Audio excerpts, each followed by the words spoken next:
I'm Amy Cherry. This local news is a service of Flagler County's Toyota dealer, Beaver Toyota, here to wow ya. Dozens of new homes could be coming to Palm Coast. A 55 and older community is slated to go on Old Kings Road near Utility Drive, next to the Woodlands neighborhood. But residents of that neighborhood came out in droves to a recent planning meeting where they voiced opposition, citing concerns from flooding to the environment. But their dissent didn't sway the zoning board. The Planning and Land Development Regulation Board gave the project a green light and voted to recommend council change the zoning from neighborhood commercial to multifamily residential. Only Glenn Davis voted against it, and board member Clinton Smith abstained from voting.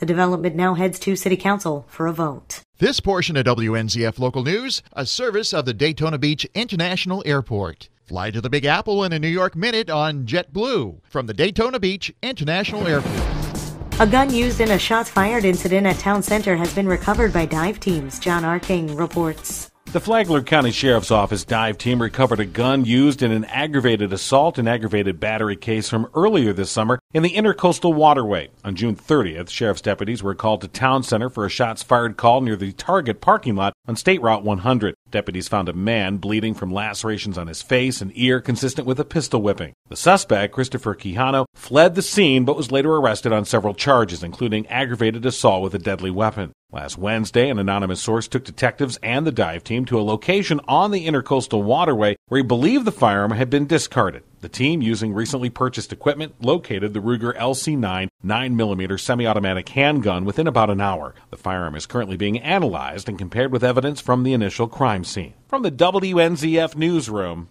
I'm John Arkin. The Flagler County Sheriff's Office finalizes its budget. With more, here's Tony Magoo. There will be a 12.3% increase in the Flagler County Sheriff's Office budget next year, according to county officials. The Sheriff's Office is a constitutional office, and they operate independently of county government, but it receives most of its funding from the county. That money must be approved by county commissioners each year.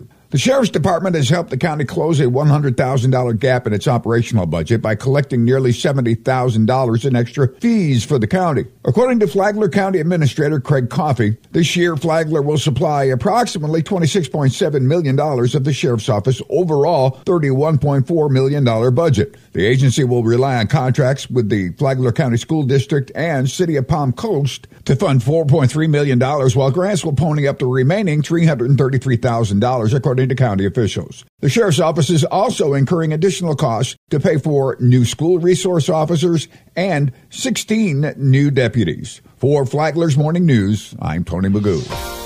Early voting got underway this weekend at 3 locations in Flagler County. Katie Lenhart is the supervisor of elections. You can vote at any one of the 3 early voting sites in the county, the Flagler County Public Library, Palm Coast Community Center, or here at the Flagler County Supervisor of Elections office in the Government Services Building. Lenhart assures residents that voting is safe and secure. All voters in Flagler County are casting their vote using a paper ballot in this election, and that allows for a full audit of the entire election. Our electronic poll books, which are used at every location, also have a backup paper copy of the voter registration database. Photo identification, whether it be a driver's license, passport, student, or military ID card, is required by Florida law. Early voting is happening until next Saturday, August 25th.